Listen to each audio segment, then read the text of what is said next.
The late afternoon light filtered through the high windows of the community center, casting long, dusty beams across the polished floor. It was the kind of place that usually smelled of old floor wax and stacked chairs, but today was different. Today, the air was thick with the scent of expensive perfume, hairspray, and the faint, sweet aroma of catered pastries. It was the annual winter showcase, the biggest event on the social calendar for the families in this part of the city, and the energy in the large hall was buzzing with a mix of excitement and tension. Everywhere you looked, there were people dressed in their finest clothes. Men in crisp suits adjusted their cuffs and checked their expensive watches, while women in silk blouses and designer jewelry moved in clusters, their laughter ringing out above the low hum of conversation.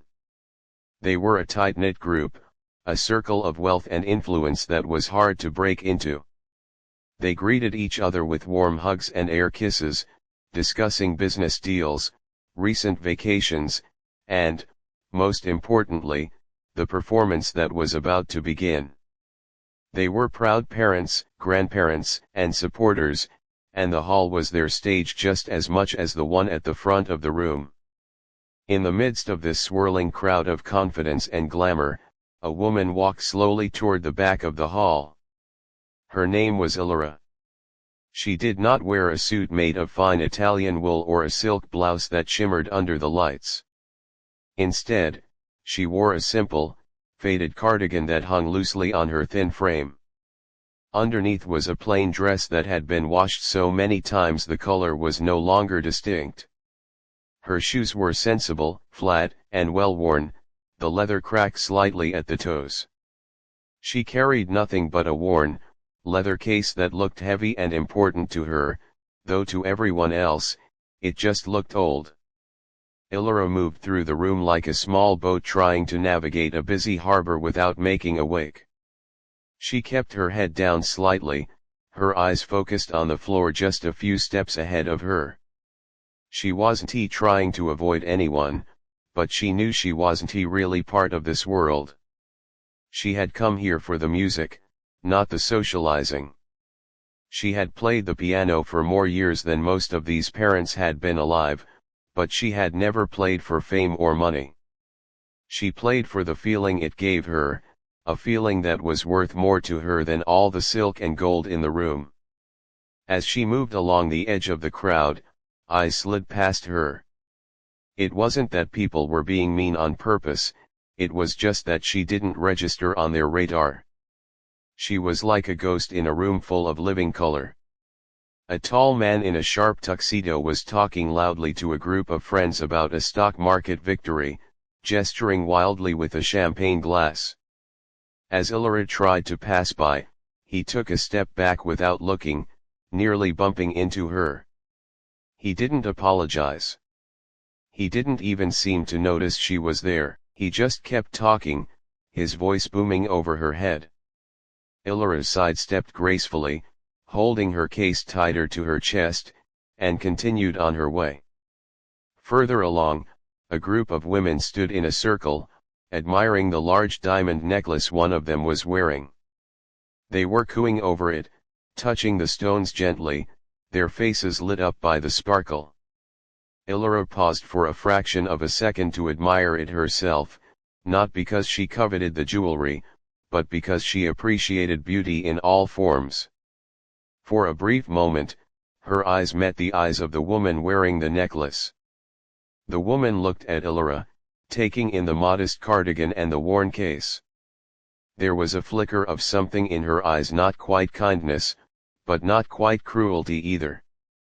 It was a look of dismissal. The woman quickly turned her attention back to her friends, cutting Ilora out of the conversation as if she were a piece of furniture that had been accidentally left in the wrong spot. Ilora didn't mind. She was used to it. She knew that to these people, she was just a background character, someone who might have cleaned the floors or tuned the instruments, but certainly not someone who had anything to offer.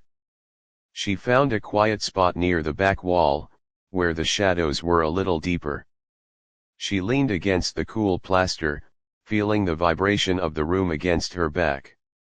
The hall was filling up fast.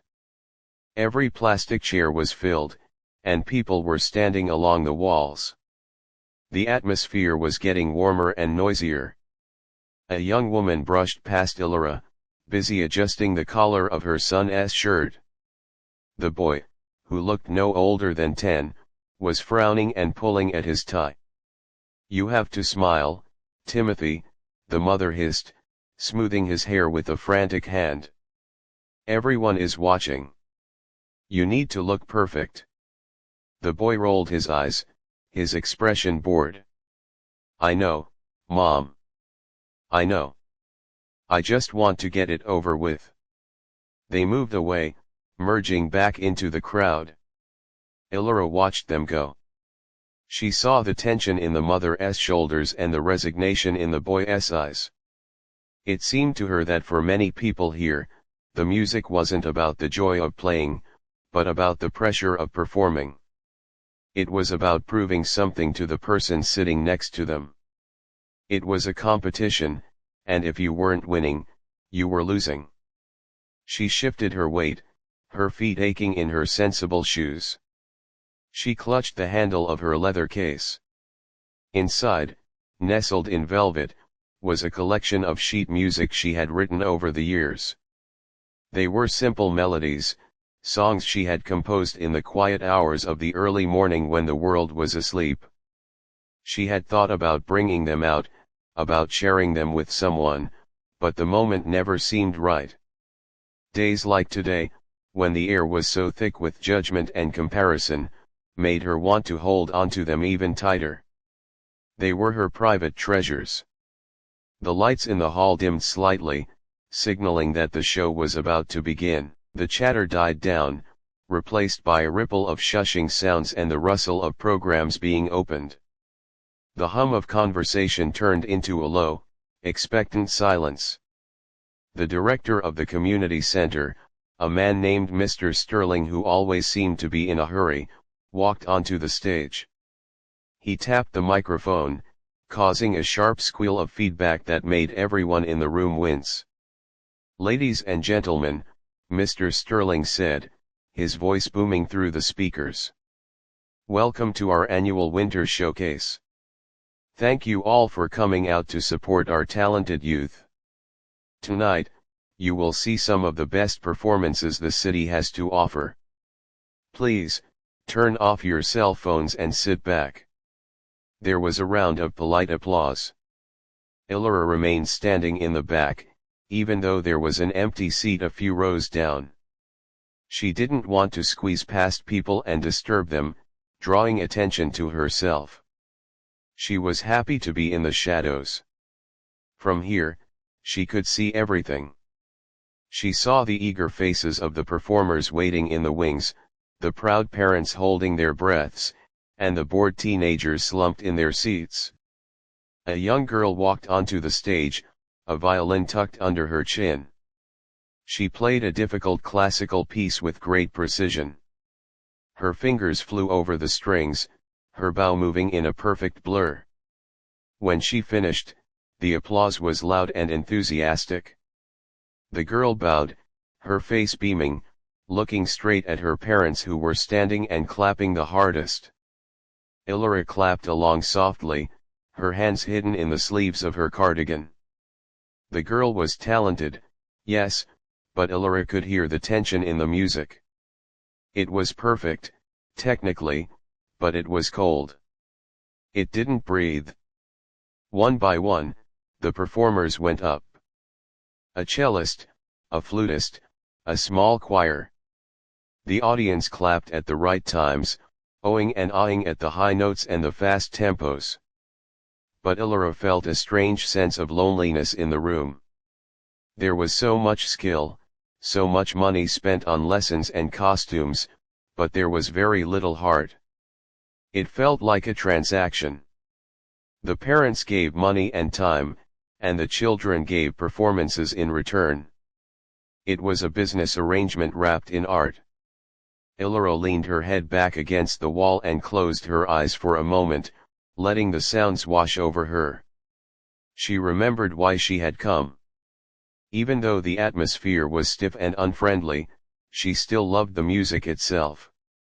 She still believed in the power of a melody to cut through the noise of the world. She stayed there, quiet and still, a modest silhouette in the corner of a room full of bright lights and loud voices, waiting for something real to happen. The applause from the previous performer had barely faded into a polite echo when the atmosphere in the hall seemed to shift. Mr. Sterling, the director, walked back onto the stage. He didn't have his usual smile plastered on his face. Instead, he looked flustered, checking his watch and then looking anxiously toward the side curtain. The audience sensed the delay immediately. The low hum of whispers started to grow, like bees disturbed in a hive. People shifted in their seats, and the sound of programs being shuffled filled the air. "We have a small technical issue before our final soloist," Mr. Sterling announced into the microphone. His voice was tight. "Please, bear with us for just a moment." Behind the curtain, there was a muffled commotion. A stagehand, a young man named David who looked like he hadn't slept in days, rushed out onto the stage. He went straight to the grand piano sitting in the center of the spotlight. He knelt down, fiddling with the bench. He tried to pull the knob that adjusted the height, but it was stuck. He yanked on it, then pushed it. Nothing happened. The bench was too low for the next performer, a 16-year-old boy named Thomas who was known for his towering ego and his fast fingers. If Thomas couldn't sit high enough, he claimed he couldn't play his piece correctly. Mr. Sterling walked over to David, his patience wearing thin. "What is the problem?" he hissed, keeping his back to the audience so they wouldn't see his irritation. "The mechanism is jammed," David whispered, sweat beading on his forehead. "I can't get it to budge. I think a screw is stripped inside." "We don't have time for this," Mr. Sterling snapped. "Thomas is ready. The donors are getting restless. Fix it." David stood up, looking helpless. "I need tools. I need to go to the storage closet in the basement." "No," the director said sharply. He didn't want to waste another minute waiting for someone to run up and down stairs. His eyes scanned the darkened room, looking for a quick solution. His gaze swept past the rows of expensive suits and glittering jewelry, moving to the back of the hall where the shadows were longer. That was when he saw her. He saw Illyra standing quietly against the wall, still clutching her worn leather case. Mr. Sterling remembered Illyra. She wasn't a performer in his shows. She was a quiet presence who sometimes volunteered in the afternoons when the staff was short-handed. He knew she had a history with music, maybe from years ago, and he knew she knew how to handle instruments because he had seen her carefully covering the pianos with dust cloths before closing time.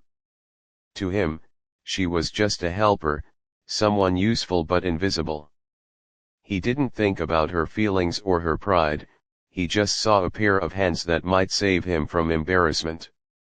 He waved a hand in her direction, a sharp, dismissive gesture that didn't invite her so much as it ordered her. "You there," he said into the microphone, his voice booming unexpectedly loud and making Illyra jump. "The lady in the cardigan. Come here." The entire room turned to look. Hundreds of eyes, some curious, some annoyed at the interruption, fixed on the back of the hall. The spotlights didn't reach her, so she was just a silhouette in the dark. Illyra froze. She felt the heat rise to her cheeks. She pointed a finger at herself, mouthing the word "me." "Yes, you," Mr. Sterling said, his tone dripping with impatience. He didn't call her by name. He didn't need to. In this world, he was the conductor and she was just a part of the background scenery. "Come to the stage. We need your help with the bench." Illyra hesitated. She looked at the crowd, then at the stage. It was a long walk up the center aisle. She could feel the judgment radiating from the front rows. The man in the tuxedo who had nearly bumped into earlier leaned over to his wife and whispered something that made them both chuckle. They didn't know her story. They just saw an old woman being scolded like a naughty schoolgirl. But Illyra was not a woman who liked to make a scene. She believed in grace and in doing what was needed to keep the peace, even if it hurt her dignity. She took a breath, adjusted her grip on her case, and began the long walk up the aisle. The carpet muted the sound of her sensible shoes, but she felt every step. As she passed the rows of people, the whispers seemed to get louder. It wasn't that they were saying terrible things, but the exclusion was loud. They were talking about her, not to her. They assumed she was a janitor or a confused grandmother who had wandered in from the street. When she finally reached the stage, the bright lights hit her face, blinding her for a moment. She had to squint to see. Mr. Sterling was standing at the edge of the stage, looking at his watch again. He didn't offer a hand to help her up the 3 steps to the platform. She had to hoist herself up, holding her heavy case in one hand and gripping the railing with the other. It wasn't graceful, and a few people in the front row giggled. Finally, the director muttered under his breath. He pointed to the piano bench. The adjustment lever is stuck. We have a very important young man waiting to play. Do what you do to fix these things. Just make it quick. Illyra walked over to the bench. Thomas, the young pianist, was standing nearby with his arms crossed over his chest. He looked annoyed, tapping his foot rhythmically against the floor. He looked at Illyra with a mixture of pity and disdain. He was wearing a tuxedo that probably cost more than Illyra's car, and his hair was perfectly gelled. He was the star of the show, and this delay was an insult to his preparation. This is ridiculous, Thomas said, loud enough for the people in the front row to hear. I need my focus. This distraction is unprofessional. Illyra ignored his comment. She had heard such things many times before in her life. She placed her leather case gently on the floor behind the piano and knelt by the bench. The floor of the stage was hard and unforgiving on her knees, but she didn't complain. She leaned in close to the mechanism, running her fingers over the metal. The crowd watched with mild amusement. To them, this was a brief comedy sketch, a little interlude before the main event. They saw an old woman kneeling like a servant at the feet of a shiny grand piano. They didn't see the decades of experience Illyra had. They didn't know that she had played pianos that were held together by glue and prayers in smoky bars, or that she had tuned instruments for symphonies when the masters were too busy. They only saw what was on the surface. Illyra inspected the lever. It wasn't just jammed, it was rusted in place. She knew she couldn't force it without breaking it entirely, and that would ruin the recital. She reached into the pocket of her cardigan. She pulled out a small, clean handkerchief and a tiny, flat metal tool she used for opening tight lids on jars. It wasn't a piano tool, but it was worth a try. She gently tapped the side of the metal housing where the lever met the gear. She tapped it again, rhythmically and softly, listening to the vibration of the metal. She worked in silence, ignoring the stares, the whispers, and the foot tapping of the teenage prodigy. Her hands were gnarled and spotted with age, but they were steady. She treated the piano with the same respect she would give a living thing. She whispered a soft, encouraging word to the machine, almost as if she were apologizing for the rough treatment it had received earlier. Thomas looked down at the top of her head. He saw her gray hair pulled back in a tight bun and the worn fabric of her sweater. He felt a strange twinge of something, maybe annoyance, maybe something else. He was used to people rushing to serve him, but this woman wasn't rushing. She was working at her own pace. It was unsettling.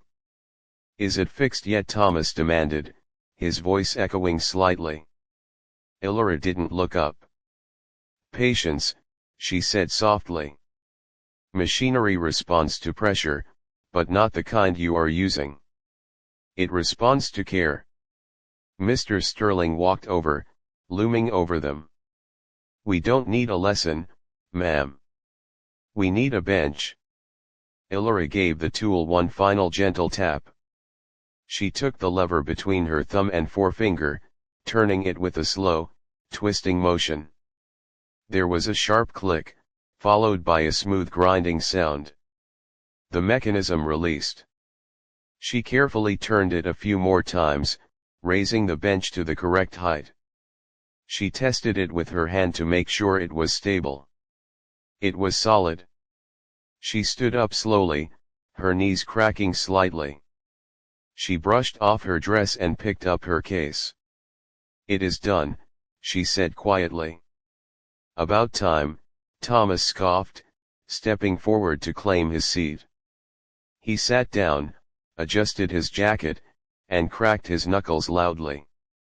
He looked at the keys, ready to show the crowd that the wait was worth it. Ilora turned to walk away, retreating back to the shadows of the wings.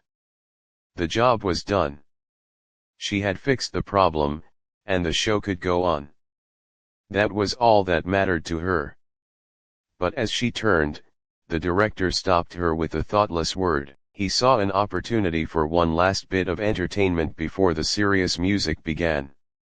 "Hold on a moment," Mr. Sterling said, his voice magnified by the microphone again. He chuckled, looking out at the audience.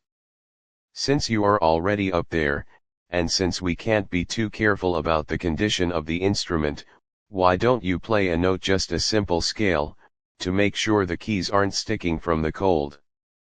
The audience laughed. It was a polite laugh, but it was condescending.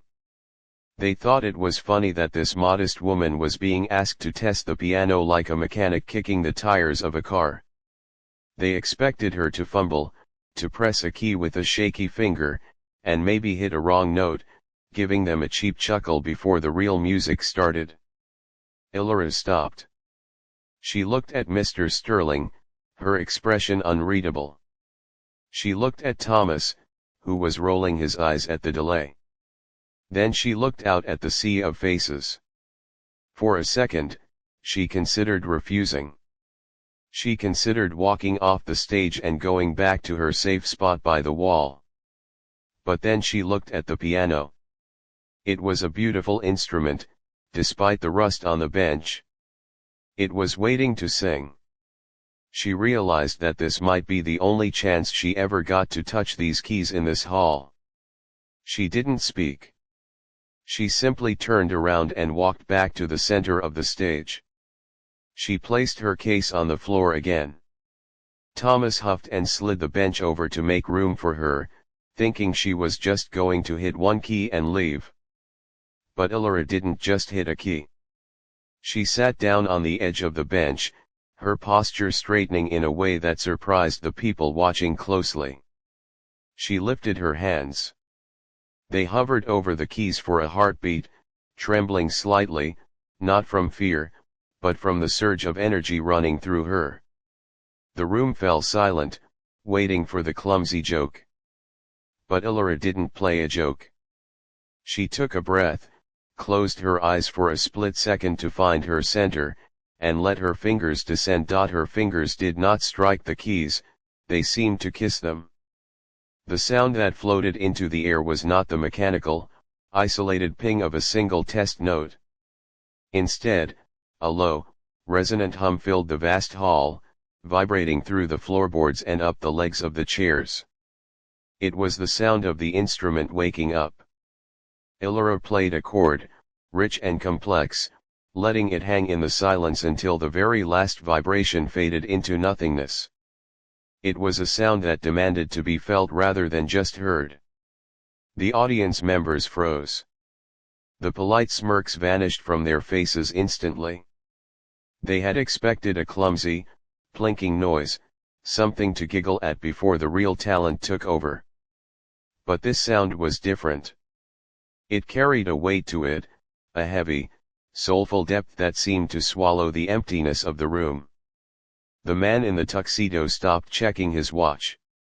The woman with the diamond necklace stopped chatting. A hush fell over the crowd, dense and heavy, born out of sudden, unexpected respect. Ilora sat on the edge of the bench, her posture transformed. The slight stoop in her shoulders, the sign of a life spent carrying burdens and fading into the background, disappeared. She sat tall, her spine straight, her head held high. She wasn't the invisible helper anymore, she was the mistress of the instrument. She rested her hands on the keys for a moment, feeling the cold ivory, getting a sense of the piano's temperament. Thomas, the young virtuoso, watched her with a mixture of confusion and annoyance. He was perched awkwardly on the far end of the bench, his arms crossed tightly against his chest. He shifted his weight, waiting for her to finish so he could shove her aside and begin his performance. He looked at her hands. They were old, the skin thin and spotted with age, the knuckles swollen. To him, they looked like dried leaves that should have fallen from the tree years ago. He couldn't understand how hands like that could produce a tone so full. His teachers always told him that technique was about strength, about hammering the keys with precision. But Ilora wasn't hammering anything. She was coaxing the sound out, as if she were asking the piano for a favor and the piano was happy to oblige. Ilora turned her head slightly to look at the boy. She saw the tension in his jaw, the way his foot twitched against the pedal rest. She saw the anger radiating off him. She recognized it immediately. It was the same anger she had seen in so many students over the years, the anger of feeling trapped, of playing for others instead of for oneself. She didn't say a word to the audience, but she leaned in just a fraction closer to Thomas so that her voice would carry only to him, drowned out by the expectant silence of the room. "The instrument is tight today," she whispered, her voice raspy but warm. "It is stiff from the cold air and the fear in the room." Thomas blinked, startled by her sudden intimacy. He didn't pull away. Her eyes, clouded by age but sharp with wisdom, locked onto his. "You must play with the weight of your heart, not just your fingers," she continued softly, her eyes drifting back to the keys. "It breathes like us. If you try to force it, it will choke. If you listen to it, it will sing." Thomas scoffed internally, his ego bruised. He was the one who had played in Carnegie Hall. He was the one with the scholarship to the conservatory. Who was this woman to lecture him about breathing? He opened his mouth to tell her to move, to tell Mr. Sterling that he was ready to start, but the words died in his throat. He looked at her hands again as she flexed her fingers. There was an elegance in the stillness between the notes that he had never achieved. He played fast, loud, and perfect, but he had never made a room go this quiet just by sitting there. He stayed silent, listening to the strange, quiet humming sound she was making now, a soft melody that was barely audible, like a secret being shared between friends. It wasn't a showy tune. It was simple, repetitive, and hauntingly beautiful. For the first time in his life, Thomas felt a small crack in his armor of arrogance. He realized that while he knew everything about the mechanics of music, this woman knew something about the soul of it that he had never even touched. On the stage, the air around Ilora seemed to shimmer. She wasn't performing for the crowd in the seats. In her mind, she was back in her small living room, sitting at her old upright piano on a rainy afternoon decades ago. She was remembering the feeling of the sun on her face through the window, the smell of her husband's cooking in the kitchen, the simple joy of creating something out of silence. She played a few more bars, a gentle, rolling melody that cascaded down the keys like water over smooth stones. The director, Mr. Sterling, stood awkwardly in the wings. He held his clipboard tight against his chest, his plan for the evening falling apart. He had intended a quick, comic moment to fill the time, a bit of filler before the main act. But now, he found himself unable to move. He looked at the audience and saw that they were spellbound. The fidgeting had stopped completely.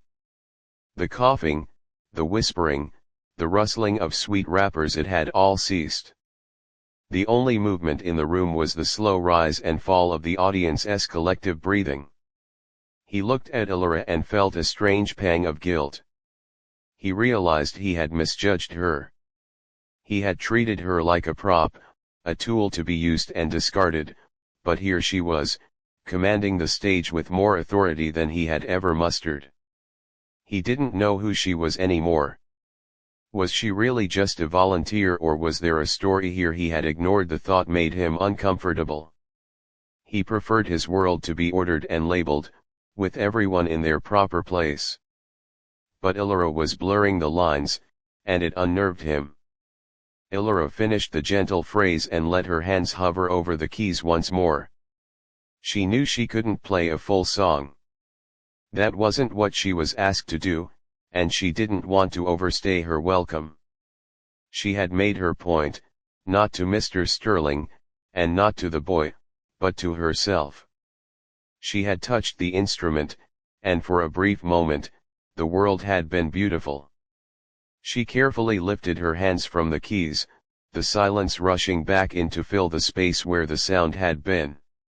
She sat there for a heartbeat, composing herself, letting the music echo in her memory. Then, she slid slowly off the bench, smoothing down the fabric of her skirt. She picked up her leather case from the floor, clutching it firmly against her side. Thomas watched her go, his eyes wide. He felt a strange urge to say something, to thank her or to ask her what that song was, but the moment was over. The spell broke as soon as she stood up. The competitive instinct slammed back into him. He needed to play. He needed to show them that he was the star. He pushed the thought of the melody out of his mind and adjusted his position on the bench, centering himself in front of the keys. Elora didn't look at the audience. She didn't look for applause or approval. She simply turned and began the long walk across the stage toward the side exit. Her footsteps were soft, but in the utter silence of the hall, they seemed to echo like drum beats. She walked with a quiet dignity, her head held high.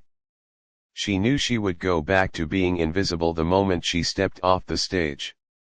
She would go back to the shadows, to her worn cardigan and her simple life. But she carried a secret smile in her heart. She knew that for a few minutes, she had changed the temperature of the room. She had made them feel something real, and that was enough for her. As she reached the heavy curtains at the side of the stage, the applause began. It wasn't the polite clapping from before. It started as a slow, rhythmic clapping from the back of the room and grew louder, spreading toward the front like a wave. It wasn't a standing ovation yet, but it was a genuine recognition of the magic they had just witnessed.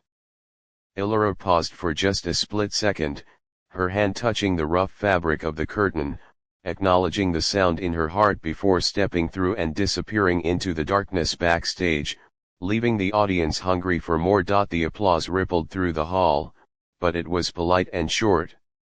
The audience sat back down, satisfied with the brief, strange intermission, ready for the main event they had paid for. Elora had slipped away into the wings, swallowed by the heavy shadows backstage. The air there smelled of dust and old velvet, a sharp contrast to the perfume and wax out front.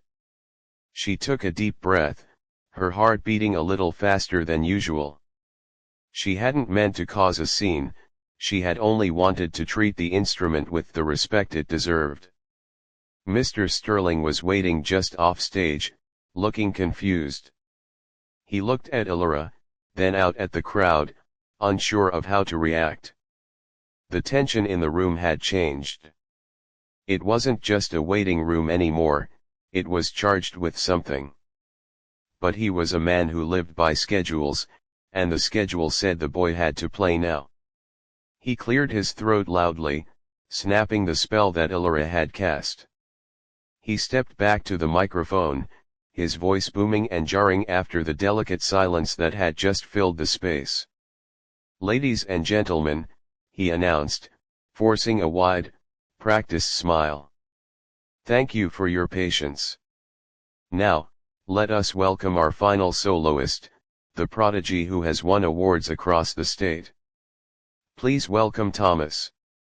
The spotlight swung away from the empty side of the stage where Elora had vanished and slammed onto the center, trapping Thomas in its blinding glare. The audience clapped obediently, but this time, it felt different.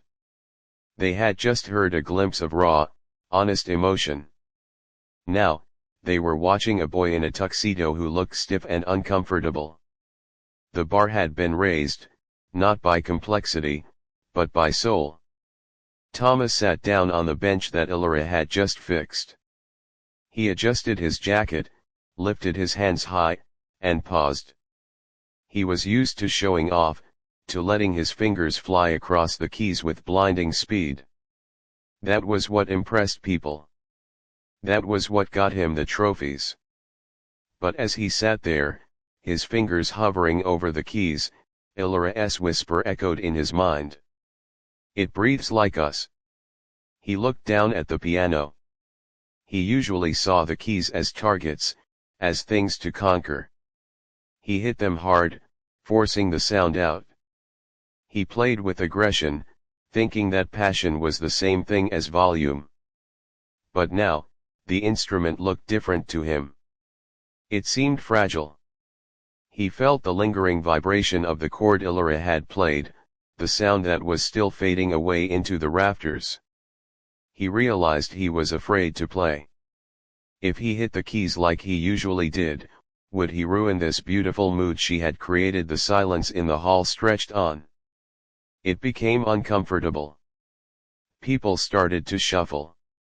Mr. Sterling shifted his weight, wondering why the boy wasn't starting. Thomas's mother leaned forward in her seat, her face tight with worry. She knew this piece, he should have started 10 seconds ago. Mr. Sterling wasn't happy with the delay.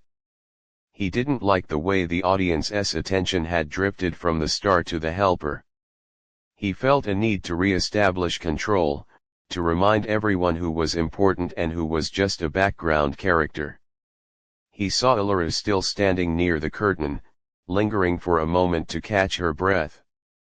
A petty idea formed in his mind. It was a habit of his to put people in their place. He leaned back into the microphone, the feedback squealing again for a split second. "Since the bench is finally stable, and our technician is still here," he said, his tone dripping with sarcasm, "why don't we have a proper check? Go ahead, play a scale. Just a simple C major scale. Make sure everything is in perfect tune for Thomas." The audience laughed again. It was a reflex, a conditioned response to the director's humor. It was a cruel joke, though they didn't all mean it that way. It was the rich and powerful laughing at the modest. They expected Elora to come back out, play a boring, elementary scale with one finger, and shuffle away so the real music could begin. It was a way to minimize the moment before it got too big. Elora froze in the shadows. She could just walk away. She could go out the back exit and go home. But she looked at Thomas. The boy was looking right at her. His eyes weren't arrogant anymore. They were pleading. He looked terrified. The pressure of the performance, the expectations of his parents, the sudden realization that his music might be empty, it was all crashing down on him. He looked at her as if she were the only person in the world who understood the machine sitting in front of him. Ilora saw the fear in him. She remembered what it was like to be young and misunderstood. She realized that walking away now wouldn't just be hiding, it would be abandoning him to his cold, mechanical world. She took a slow breath and tightened her grip on her leather case. She didn't want to be a joke. She didn't want to be a prop. But if she walked out there, she wouldn't be doing it for Mr. Sterling, and she wouldn't be doing it for the crowd. She would be doing it for the music. She stepped out of the wings. The spotlight didn't find her at first, she was just a gray shape moving into the light. The laughter died down as she approached the piano. Thomas didn't move. He didn't slide over. He just stared at her. Mr. Sterling waved his hand dismissively from the side. Come on, come on. Just a quick scale, up and down. We haven't got all night. Ilora stood next to the bench. She looked at Thomas. She could see the tremor in his hands. She remembered her own words, it responds to care. She realized she couldn't just play a scale and leave. That would be a lie. If you touch an instrument with lies, it sounds like lies. She had to play the truth. She didn't sit down. There was only room for one on the bench, and she knew she wasn't the star of this show. Instead, she leaned over, placing her left hand gently on the boy's shoulder to steady him. He flinched at the touch, then relaxed. It was the touch of a grandmother, of a mother, of someone who had carried heavy things for a long time. With her right hand, Ilora reached across the keyboard. She didn't start at middle C. She didn't play the predictable, boring scale the director wanted. She placed her fingers on the low notes, the deep, growling bass notes that vibrated in your chest. The room was so silent you could hear the fabric of her cardigan rustle. She pressed down. The sound wasn't a note. It was a sigh. It was the sound of the earth turning. She played a melody that was ancient and new all at once.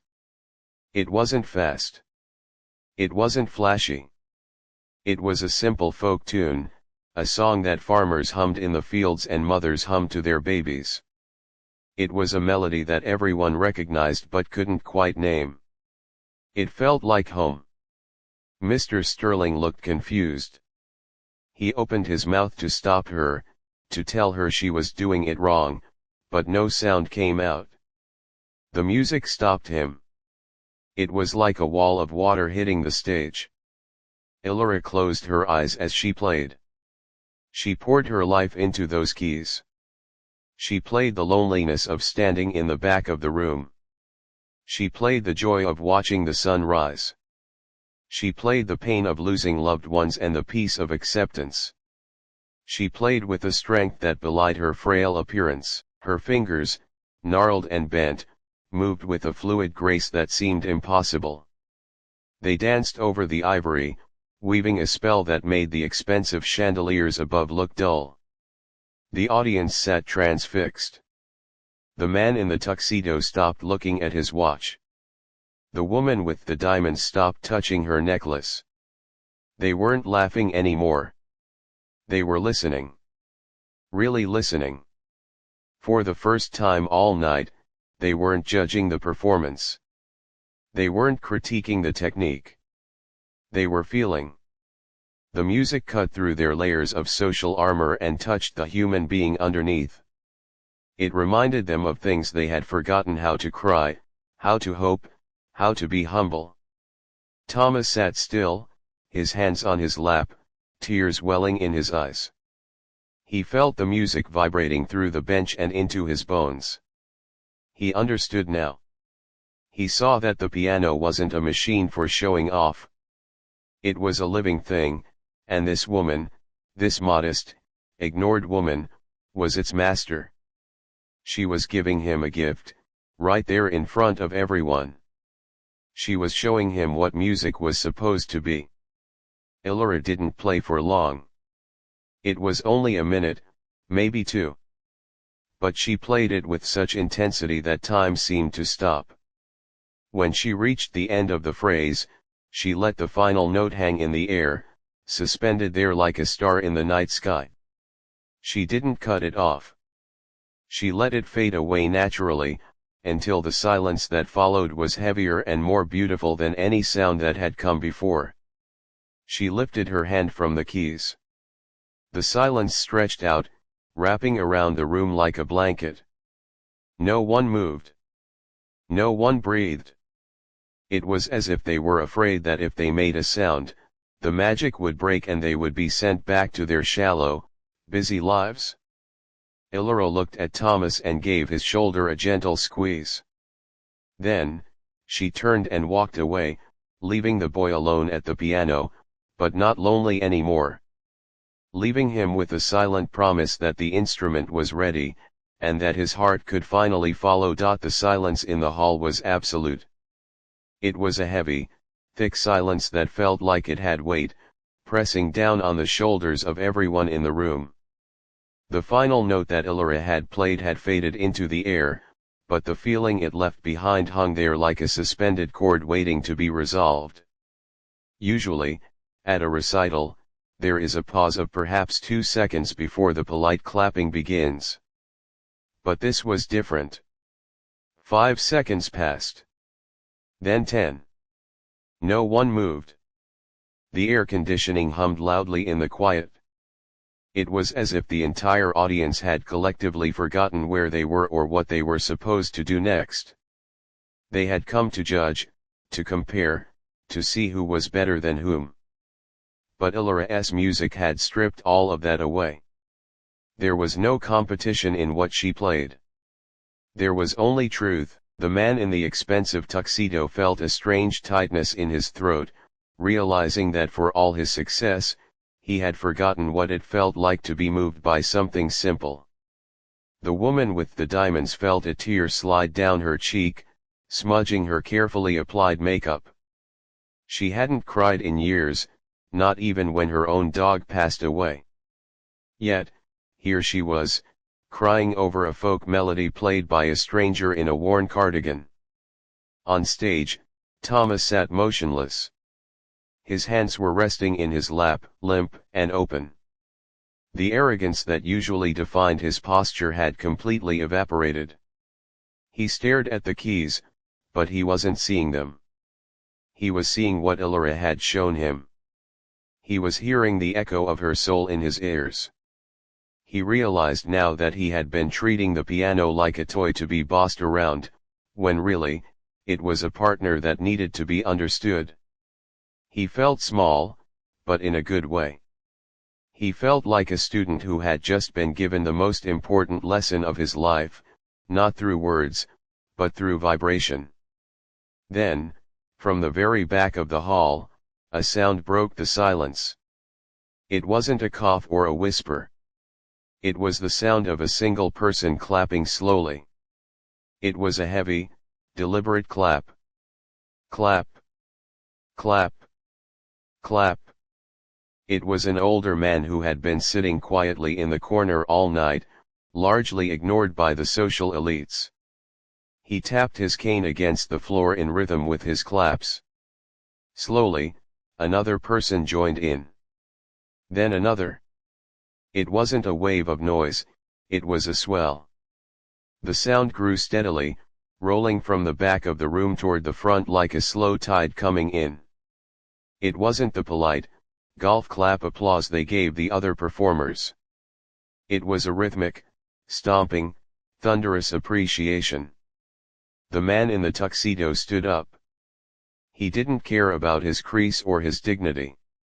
He put his hands together and applauded loudly. The woman with the diamonds stood up next to her, wiping her eyes and clapping with genuine enthusiasm. One by one, the entire room rose to its feet. The applause became deafening. It filled the high ceiling of the community center, bouncing off the glass and the floor, shaking the very dust in the rafters. They weren't clapping for a virtuoso. They weren't clapping for a show. They were clapping because they felt human again. Illyria had reached into their chests and reminded them of something they had lost. The roar was for her, for the modest woman they had ignored, mocked, and dismissed. It was an apology in the form of noise. Illyria had almost reached the exit curtain when the noise started. She stopped, her hand on the rough fabric of the drapery. She turned around, startled by the sound. She saw a sea of standing people. She saw their hands raised. She saw the tears and the smiles. For a woman who had spent decades trying not to be seen, being the center of such intense attention was overwhelming. She didn't know how to react. She didn't bow with a flourish. She didn't raise her hands in victory. She just stood there, looking a little lost, clutching her worn leather case to her chest. A shy, humble smile touched her lips, but it was fleeting. She looked down at her shoes, almost shyly, acknowledging their love but retreating from its intensity. She looked at Thomas one last time. The boy looked up, his eyes shining. He didn't look at her with envy anymore.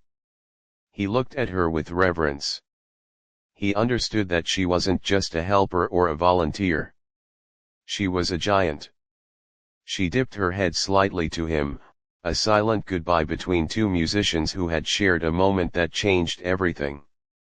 Then, she turned and disappeared behind the curtain, stepping back into the shadows where she felt most safe. The applause continued for a long time. It didn't stop when she left. It seemed to gain energy, fueled by the memory of what she had done.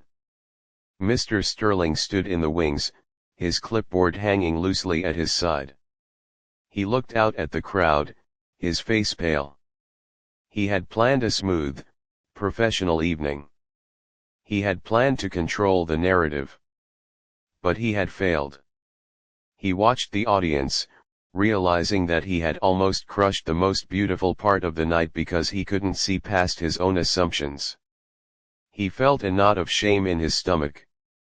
He looked at the empty spot where Illyria had stood and felt a deep regret for his arrogance and his rude behavior. He realized that true art didn't come from resumes or donations, it came from the heart. Finally, the noise began to die down, settling into a buzzing, expectant hum. The audience sat back down, but they were different people now.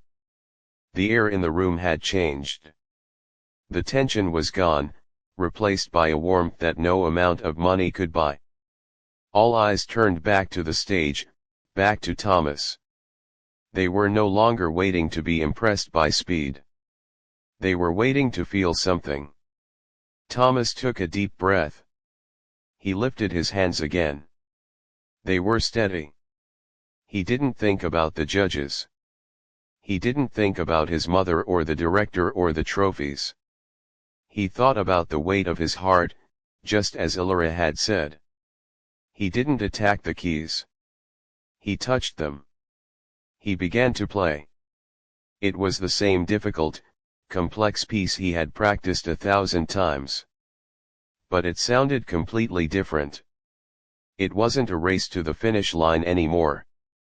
It was a conversation. He played with a softness that surprised everyone. He let the notes breathe, just like she had. The melody flowed out of the piano, clear and pure, carrying the emotion of the room along with it. It wasn't just technically perfect, it was alive. The audience listened in a way they hadn't listened all night. They leaned forward in their seats. They closed their eyes. They weren't critiquing his finger work, they were feeling the music. When he finished, the applause was loud again, but it was different. It was a celebration of a boy who had learned to listen, and a woman who had taught him how without saying a word. After the concert, the crowd spilled out into the lobby. The buzz was electric. They weren't talking about stocks or vacations anymore.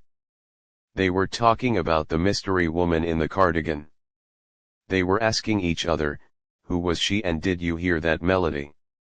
Ilora was already gone. She had slipped out the back entrance while Thomas was playing. She walked down the quiet street, the cool air feeling fresh against her face. She carried her leather case lightly. The city lights flickered around her, but she didn't look at them. She was humming that old folk tune softly to herself. She knew she would go back to her modest life, to being invisible in the crowd. But tonight was different. Tonight, she knew that she had been heard.